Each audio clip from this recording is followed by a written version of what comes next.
આઈસ્ક્રીમની flavour તો જુદી જુદી બહુ ખાધી હોય આપણે, પણ આપણે ઘરે બનાવીશું મેંગો મલાઈ કેસર આઈસ્ક્રીમ.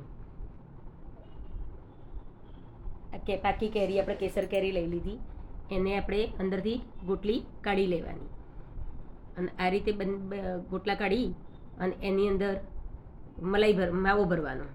હવે એના માટે મેં થોડું દૂધ લઈ લીધું, એની અંદર કસ્ટર્ડ પાવડર 2 ચમચી નાખી બરાબર હલાવી લેવાનું. જુદી જુદી ફ્લેવરની આઈસ્ક્રીમ બહારની તો ખાતા હોઈએ છે, પણ એકદમ યુનિક રીતે આપણી આ ઘરની આઈસ્ક્રીમ આપણે આજે બનાવીને ખાઈશું. જો આ રીતે 2 ચમચી પાવડર મિક્સ કરી લેવાનો.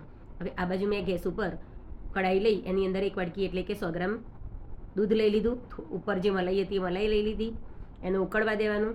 અંદર કેસર નાખવાનું, 8-10 તાર કેસર નાખ્યા, એને ઉકળવા દેવાનું. 1 ચમચી ખાંડ નાખવાની.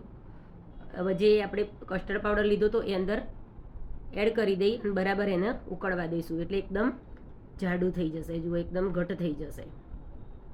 હવે એની અંદર આપણે બદામ, કાજુ, પિસ્તા નાખીશું અને એને બરાબર હલાવી લઈશું.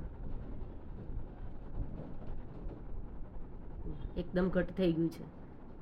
આ રીતે આપણે એને જાડું થવા દઈશું અને એને આપણે હવે ઠંડુ થવા દઈશું. આપણું આમ જે માવો બનાવ્યો એ ઠંડો થઈ ગયો છે. હવે આપણી જે કેરી કાઢી હતી, કેરીમાંથી ગોટલો કાઢીને થવા દીધો, તો એની અંદર આપણે આ ભરી લઈશું અને ઉપરનું પાછું પડ જે છે એ ઓરિજિનલ કેરી હોય ને એ રીતનું આપણે થઈ જશે. અને હવે એને ઓવરનાઇટ ફ્રીજમાં મૂકી દઈશું.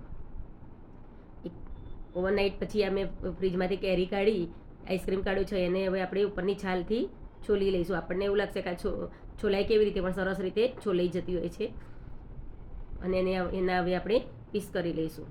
તમને પણ મિત્રો જો આવી રીતે યુનિક રેસીપી બનાવવી હોય તો મારી ચેનલને સબસ્ક્રાઈબ કરજો. મારી આ રેસીપી ગમી હોય તો લાઈક કરજો, શેર કરજો અને તમે પણ આવી બનાવીને આઈસ્ક્રીમ એન્જોય કરજો. જો હવે આ રીતે આપણે પીસ કટ કરી લઈશું અને એને આપણે સર્વ કરીશું. આ રીતે ટેસ્ટમાં પણ બહુ સરસ લાગે છે, યુનિક ટેસ્ટ. આ ટેસ્ટ ક્યાંય બહાર આપણને મળશે નહીં અને આ ઓરિજિનલ કેરીનો ટેસ્ટ આપણને મળશે. ઉપર કેસરથી ગાર્નિશિંગ કર્યું આપણે.